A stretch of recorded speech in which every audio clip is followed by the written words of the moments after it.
Hello hello Dathan സാറേ, ഇത് സേതുവാണേ.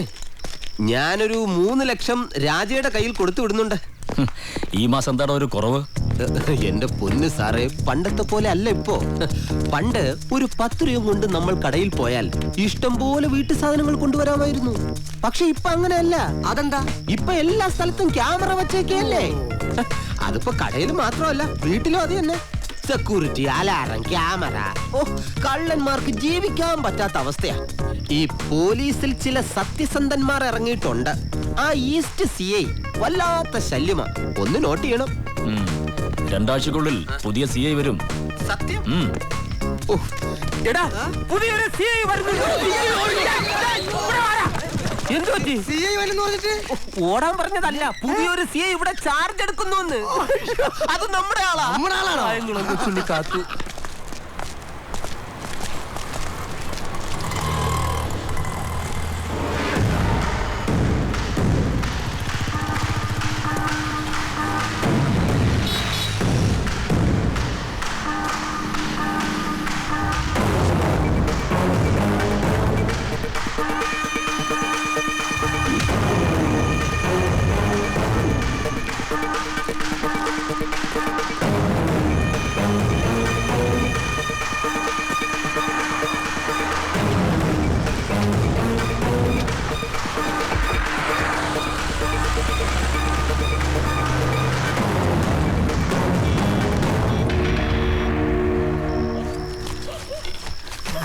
മുഖവാദിക്കൽ സ്നേഹം വിടർത്തുന്ന പൂന്തിങ്കളാണെന്റെ ഭാര്യ.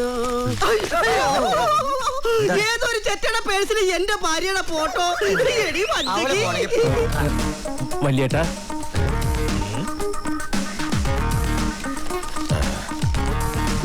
ബസ് കിട്ടിയില്ലേ? കിട്ടി. എന്നിട്ട് കേറിയില്ല. കാരണം തൽക്കാലം നാട്ടിലേക്ക് തിരിച്ചു പോണ്ടെന്ന് വെച്ചു. അതെന്താ? ഇനിയുള്ള കാലം വല്യേട്ടന്റെ കൂടെ ഇവിടെ തന്നെ. എടാ, തിരിച്ചറിവ് വൈകിയേ വരൂ എന്ന് പറയുന്നത് എത്ര ശരിയാ. അനുഗ്രഹം വാങ്ങിച്ചോ. ആശാൻ അനുഗ്രഹം ഉണ്ടെങ്കിൽ ഏത് കൂട്ടും പെട്ടെന്ന് വിളിക്കാം. അതെ, നിന്ന് പുകഴ്ത്താതെ പണിക്ക് പോടാ പന്നി. ഇന്ന് ചന്ത ദിവസമാണ്, മറക്കണ്ട. നീ പോകുന്നില്ല? ഞാൻ റോഡ് വേല വൈകുന്നേരത്തെ ഷിഫ്റ്റ്. വണ്ടിക്കൂലി മാത്രം എടുത്തോണ്ട് പോകോ. അപ്പോ നീ ഏട്ടന്റെ അടുത്ത് വന്ന് നന്നാവാൻ തീരുമാനിച്ചു അല്ലേ? അതെ. അല്ല, ഒറ്റ രാത്രി കൊണ്ട് നിന്റെ മനസ്സ് മാറാൻ എന്താ കാരണം? അത് പിന്നെ ഞാന് വിഷമിക്കണ്ട. ചെയ്യുന്ന തൊഴിലിനോട് ആത്മാർത്ഥത ഉണ്ടായിരിക്കണം. ഇവിടെ എല്ലാരും കാശുണ്ടാക്കാൻ വേണ്ടിയിട്ട് നെട്ടോട്ടം ഓടുകയാണ്. നമ്മളത് അടിച്ചു മാറ്റാൻ അവരുടെ പിറകെ ഓടുന്നു. അത് തൊഴിലിന്റെ ഭാഗമാണ്. അങ്ങനെ കരുതിയാ മതി. ശരിയാ വല്യേട്ടാ. എനിക്കിപ്പോ എങ്ങനെയെങ്കിലും ഒന്ന് പിടിച്ചു നിൽക്കണം. കള്ളന്മാർ പിടിച്ചു നിൽക്കണമെന്നല്ല പറയേണ്ടത്, പിടിച്ചു പറിക്കണം. അങ്ങനെ പറയും. പറിക്കാം, പിടിച്ച് പറിക്കാം വല്യേട്ടാ. ഓക്കെ. അപ്പോ ഐശ്വര്യമായിട്ട് ഇന്ന് തന്നെ പണിക്കിറങ്ങണം. അതിനു മുമ്പ് നിന്റെ പേരും നാളും പറഞ്ഞ് ഭൂലാൻ ദേവിക്ക് ഒരു അർച്ചനയും കായംകുളം കൊച്ചുണ്ണിക്ക് ഒരു പാൽപായസ വഴിപാടും മറക്കണ്ട.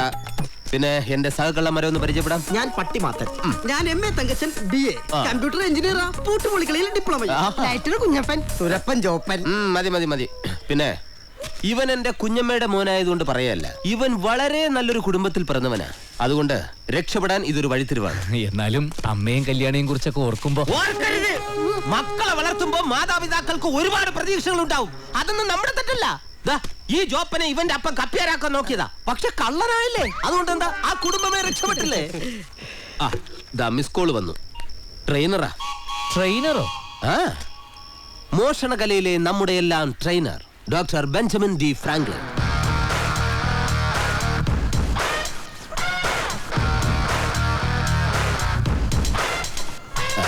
ഇതാണ് നിന്റെ ട്രെയിനർ. വല്യേട്ടാ, ഇയാളെ കണ്ടിട്ട് പട്ടിയുടെ ട്രെയിനറെ പോലെ ഉണ്ടല്ലോ. ഇതിനെ കുറിച്ച് അനാവശ്യം പറഞ്ഞോണ്ടല്ലോ കണ്ണുപൊട്ടും. തസ്കര ദേവതേ കൊടുക്കണേ. Good morning everybody. വൈ, ഇത് ഇന്ന് ജോയിൻ ചെയ്ത കക്ഷിയാ, എന്റെ ഒരു ബന്ധുവാ. ഇവനെ ഞാൻ അങ്ങേ ഏൽപ്പിക്കുകയാണ്. എന്താ പേര്? ജയശങ്കർ. ജയശങ്കർ. ജയിച്ചു കയറാൻ ശങ്കയില്ലാത്തവൻ ജയശങ്കർ. മുഖത്ത് കള്ള ലക്ഷണമില്ല, പക്ഷേ ഭാവങ്ങൾ മിന്നിമറിയുന്ന മുഖം. പല കള്ളത്തരങ്ങൾ ഈ മുഖത്ത് ഒളിപ്പിച്ചു വെക്കാൻ ഞാനിവനെ പഠിപ്പിക്കും. നിങ്ങൾക്കറിയാമോ, പണ്ട് ഫിലാഡൽഫിയയിൽ വെച്ച് കള്ളത്തരത്തിലെ വില്ലത്തരം എന്ന പ്രബന്ധം ഞാൻ അവതരിപ്പിച്ചപ്പോൾ ഇതുപോലൊരു കള്ളനെ കണ്ടുപിട്ടി. മിസ്റ്റർ സേതു, ഇയാൾ നിങ്ങൾക്കൊരു മുതൽക്കൂട്ടായിരിക്കും. ഉസ്താദിന്റെ ഓരോ വാക്കുകളും നീ ശ്രദ്ധിച്ചു കേൾക്കണം. അതെ, ശ്രദ്ധ. അതാണ് ഒരു കള്ളന് വേണ്ട ആദ്യ ഗുണം. പിന്നെ ഗുരുത്വം. അതെനിക്കുണ്ട് സാർ. എന്താ തന്റെ മുഖത്തൊരു പരിഭ്രമം? അല്ല, ഞാൻ ആദ്യമായിട്ട് അങ്ങനെ ഒരു ട്രെയിനിങ്. സാരമില്ല, വിദ്യാർത്ഥികളോട് മനഃശാസ്ത്രപരമായ രീതിയിൽ ഇടപഴകുന്ന ഒരു അധ്യാപകനാണ് ഞാൻ. പഠിക്കുന്ന ഒരു കുട്ടിയും തോൽക്കാൻ ഞാൻ അനുവദിക്കില്ല.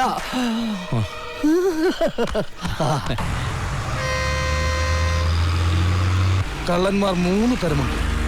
ജന്മനാ കള്ളന്മാരാവുന്നവർ, സാഹചര്യം കൊണ്ട് കള്ളന്മാരാവുന്നവർ, കള്ളത്തം അടിച്ചേൽപ്പിക്കപ്പെട്ടവർ. ജന്മനാ കള്ളൻ, അതായത് ഓർമ്മ വെച്ച നാൾ മുതൽ കള്ളം ചെയ്യുന്നവൻ. ഉദാഹരണത്തിന് സ്കൂളിൽ വൈകിയെത്തിയ കുട്ടിയോട് എന്താടാ വൈകിയത്? കുട്ടി അപ്പൂപ്പൻ ചത്തുപോയി, അമ്മാവൻ ആശുപത്രിയിലാണ്. ഈ ഞാൻ തന്നെ എന്റെ അപ്പൂപ്പൻ ഒരു 25 പ്രാവശ്യം കൊന്നിട്ടുണ്ട് സ്കൂളിൽ പഠിക്കുന്ന കാലഘട്ടത്തിൽ. സാഹചര്യങ്ങൾ കൊണ്ട് കള്ളന്മാരാവുന്നവരാണ് അധികവും. നിന്നെ പോലെ അവർക്കാണ് പരിശീലനം വേണ്ടത്. നമ്മളിത് എങ്ങോട്ടാ പോകുന്നത്? ടെൻഷൻ അടിക്കാതെ. ഒരു കള്ളൻ എപ്പോഴും പ്രസന്നവധനായിരിക്കണം. ടി വിയിൽ കണ്ടിട്ടില്ലേ, തീഹാർ ജയിലിലേക്കുള്ള ചില VIP-കള് മുഖത്ത് എപ്പോഴും ഒടുക്കത്ത ചിരിയായിരിക്കുള്ളൂ. ബസ്സിലൊക്കെ പോകുമ്പോൾ സഹയാത്രികരുടെ പ്രീതി പിടിച്ചു പറ്റാൻ ശ്രമിക്കണം. അവനിരിക്കാൻ സീറ്റ് അഡ്ജസ്റ്റ് ചെയ്ത് കൊടുക്കണം. പറ്റുമെങ്കിൽ ടിക്കറ്റ് എടുത്തു കൊടുക്കണം. അവസാനം ഫ്രൂട്ടിയിൽ മയക്കുമരുന്ന് എടുത്ത് കാശടിച്ച് മാറ്റണം. ഞാൻ എടുക്കാം. അയ്യോ, എങ്ങോട്ടാ? എന്റെ പേഴ്സ് എവിടെ? ജെട്ടി. ജെട്ടിയാ? ആ, ബോട്ട് ജെട്ടി. ഇതെങ്ങനെ? ഒരു തരത്തിൽ പറഞ്ഞാൽ കള്ളൻ മുതുകാരനെ പോലെ നല്ലൊരു മാജിക്കാരനായിരിക്കണം. സാംബശിവനെ പോലെ നല്ല വാചാലനായിരിക്കണം. PT ഉഷയെ പോലെ ഓടാനും ചാടാനും പറഞ്ഞിരിക്കണം. അയ്യോ, പോക്കറ്റ് അടിക്കുന്നു.